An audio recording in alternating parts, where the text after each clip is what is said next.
Abu Hanifa मेरी कुनियत है। आपने हाथ पकड़ लिया, मेरी तरफ देखिए, हाथ पकड़ लिया।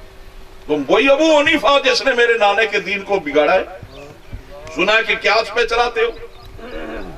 हाथ बांध के असली गरीब नवाज, आपको किसी ने गलत खबर दी है, मैं वजाहत कर सकता हूं, आप मेरे पास तशरीफ रखें। हाँ, हमें वजाहत चाहिए। सरकार हजरत मोहम्मद बाकिर लजपाल मताफ में बैठ गए, तवाफ की जगह पे वहीं बैठ गए, और दो जानू होके इमाम आजम बैठ गए। इमाम आजम कौन? इमाम आजम अल खैरात उल अहसान। ये सारी हवाले किताबें मेरे साथ मौजूद हैं, जो मैं बात करता हूं वो साथ रखता हूं। खैरात उल अहसान में इब्ने हजर मक्की रहमतुल्लाह अलैह लिखते हैं, जिसने 36 साल काबे के साए में बैठकर मुस्तफा जान रहमत की हदीस पढ़ाई है, 36 साल मक्का शरीफ का मुफ्ती आजम रहा है, उसने अल खैरात उल अहसान में लिखा, लोगों इमाम आजम जिसके हम मुकल्लिद हैं वो साथ है जिसे 99 मर्तबा ख्वाब में खुद खाने के कायनात का दीदार नसीब हुआ है। और सरकार की ज़ियारत तो कई मर्तबा, 99 मर्तबा हुजूर अल्लाह का दीदार नसीब हुआ। और आखिरी दिनों में इमाम आजम अबू हनीफा अल्लाह की बारगाह में अर्ज किया करते थे कि ऐ रब्बे कायनात, ऐ परवरदिगार आलम, बाकी एक ही तो रह गया है, करम नवाजी फरमा ताकि 100 मर्तबा पूरा हो जाए। और अल्लाह रब्बुल इज्जत ने आपकी दुआ कबूल की। खाने के कायनात परवरदिगार आलम, खुदा के कायनात ने इमाम आजम अबू हनीफा को अपने जलवे खुदा के कायनात ने अता किए। मेहनत कितनी है। रमजान शरीफ में आप पूरे 60 कुरान पाक खत्म किया करते थे। कितने भाई? 60 कुरान पाक रमजान शरीफ में।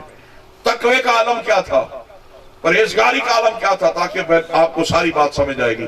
तकवे का आलम क्या था, आप परहेजगार कितने थे।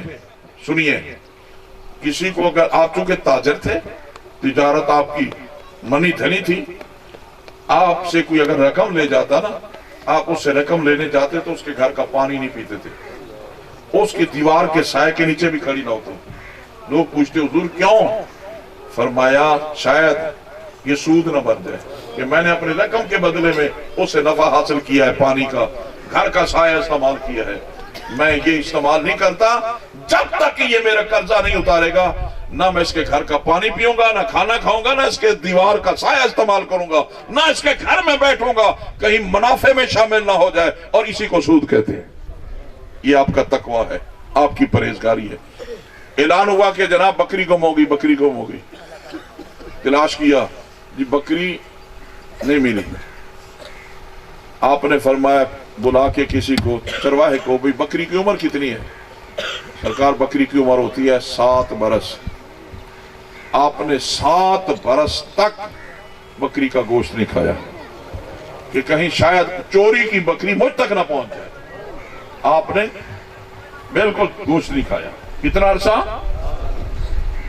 एक मर्तबा चोरी किया हुआ माल लोगों ने उठा के दरिया में फेंक दिया। जब दरिया में फेंका, आपको पता चला तो आपने फरमाया भी मछली की उम्र कितनी होती है? हमने कहा जी 3 साल। 3 साल आपने मछली नहीं खाई, कहीं ऐसा ना हो कि वो मछली मेरे शिकम में है जिसने हराम खाया हो। तो अब बताइए, जिस इमाम का तकवे में इतना मकाम हो, वो इमाम फिर कैसा होगा? सुभान अल्लाह। इंशाअल्लाह बाकी मैं बात रात अर्ज करूंगा। अगली बात सुनिए जो मैं अर्ज कर रहा था। सरकार इमाम मोहम्मद बाकिर लजपाल बैठ गए तो फरमाया हाँ अबू हनीफा बोलो। और अब सुनो इमाम आज़म अबू हनीफा क्या कहते हैं। अर्ज की हुजूर ये बताइए, मर्द ताकतवर है या औरत? या यूं सवाल करना चाहता हूं कि औरत कमजोर है या मर्द? आपने फरमाया भी जाहिर है औरत कमजोर है, मर्द ताकतवर है। हुजूर फिर ये इरशाद फरमाए, अल्लाह करीम ने कुरान में फरमाया है कि मर्द का हिस्सा दोहरा विरासत में, औरत का हिस्सा हिकरा। कमजोर औरत है। अबू हनीफा अगर दीन क्यास पे चलाता तो लोगों को कहता कि लोगों औरत कमजोर है लिहाजा इसका हिस्सा दोहरा करो, लेकिन अबू हनीफा क्यास पे, अपने अकल पे नहीं चलता, मोहम्मद की शरीयत पे चलता। हुजूर अगर इजाजत हो तो दूसरा सवाल भी अर्ज करूं। आपने फरमाया हाँ बोलो। अर्ज की हुजूर ये बताइए, पेशाब ज्यादा पलीद है या मादा मनविया ज्यादा पलीद है?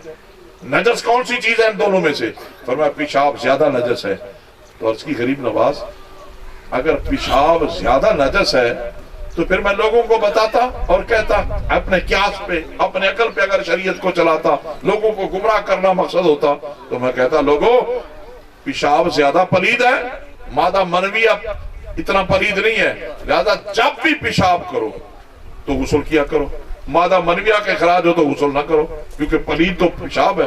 آقا میں نے تو ایسا نہیں کیا، میں نے کہا جو میرے رسول کا فیصلہ ہے وہی ابو حنیفہ کا فیصلہ ہے۔ کتنے سوال ہو گئے جناب؟ بولو۔ 2 سوال۔ تیسرا سوال آپ نے فرمایا ہاں بولو۔ عرض کی غریب نواز تیسرا سوال یہ ہے کہ اللہ کریم نے، پروردگار عالم نے، خلاق کائنات نے نمازیں زیادہ فضیلت رکھتی ہیں یا روزہ زیادہ فضیلت رکھتا ہے؟ آپ نے فرمایا نماز کی افضلیت زیادہ ہے، تاکید بھی زیادہ ہے۔ روزے سے افضل کون سی چیز ہے؟ نماز ہے۔ تو غریب نواز شریعت میں یہ ہے عورت ایام مخصوصہ میں نمازیں قضا ہو جائیں تو معاف ہے، روزہ قضا ہو تو روزہ رکھنا پڑتا ہے۔ افضلیت اللہ نے نماز کو دی ہے اور قضا کا حکم روزے کا رکھا ہے۔ ابو حنیفہ اگر اپنے قیاس اور عقل پہ چلتا تو پھر لوگوں کو کہتا بیویوں نماز قضا کیا کرو، روزے نہ قضا کیا کرو۔ ابو حنیفہ نے تو ایسا نہیں کیا، ابو حنیفہ نے تو امت کو وہی درس دیا ہے جو خدا اور مصطفیٰ کا حکم ہے۔ جب یہ 3 سوال ختم ہوئے نا تو امام محمد باقر کھڑے ہوئے، ابو حنیفہ کو پکڑا، پیشانی پہ بوسہ دیا اور کہا لوگوں سن لو، جب تک ابو حنیفہ جیسے میرے نانا جان کی امت میں موجود ہے دین کو کوئی خطرہ نہیں۔ اللہ پاک نے قرآن کی حفاظت بھی انہی سے کرائی ہے اور احادیث کی حفاظت بھی انہی سے کرائی ہے اور مصطفیٰ جان رحمت کے دین کی حفاظت بھی انہی سے کرائی ہے۔ سبحان اللہ۔ سامعین محترم، اس لیے امام اعظم ابو حنیفہ رحمت اللہ علیہ رضی اللہ تعالیٰ عنہ آپ نے صحابہ کرام کی زیارت کی ہے۔ 80 میں پیدا ہوئے، 150 ہجری کو آپ کا وصال ہے، سن ہجری 80 ہجری میں آپ کی پیدائش ہے۔ جس وقت آپ پیدا ہوئے 10 صحابہ کرام سے آپ نے روایت کی ہے حدیث براہ راست، جس میں کہا جا سکتا ہے ان ابی ہریرہ و ان فلاں ان رسول اللہ صلی اللہ علیہ وسلم۔ تو جس نے نبی پاک کے صحابہ کو پایا، میرے آقا کا کیا فرمان ہے؟ امام الانبیاء فرماتے ہیں من رانی اور را من رانی لا تمسہ النار، جس نے مجھے دیکھا اور میرے دیکھنے والے کو دیکھا اسے کبھی جہنم کی آگ چھو نہیں سکتی۔ امام اعظم ابو حنیفہ کی ذات وہ ہے جس نے مصطفیٰ کے اور غلاموں کو دیکھا جو کونین کے والی تاجدار مدینہ سر قلب و سینہ کی صحابیت حاصل کر چکے تھے۔ سامعین محترم، اللہ پاک نے، خلاق کائنات نے آپ کو وہ مقام، وہ فضیلت، وہ حیت عطا کی ہے کہ ایک مرتبہ آپ کا خادم حاضر ہوا۔ عرض کی غریب نواز میں آج گھی، دیسی گھی کی سٹور میں گیا، وہاں میں نے دیکھا کہ ایک مٹکے کے اندر چوہا مرا پڑا ہے۔ غریب نواز مسئلہ پوچھنے آیا ہوں کہ اس مٹکے کا کیا کرنا ہے۔ آپ نے فرمایا بھئی اس طرح کرو، اس مٹکے کا گھی مت کسی کو دینا، وہ جاؤ جنگل میں پھینک دو یا دریا میں پھینک دو۔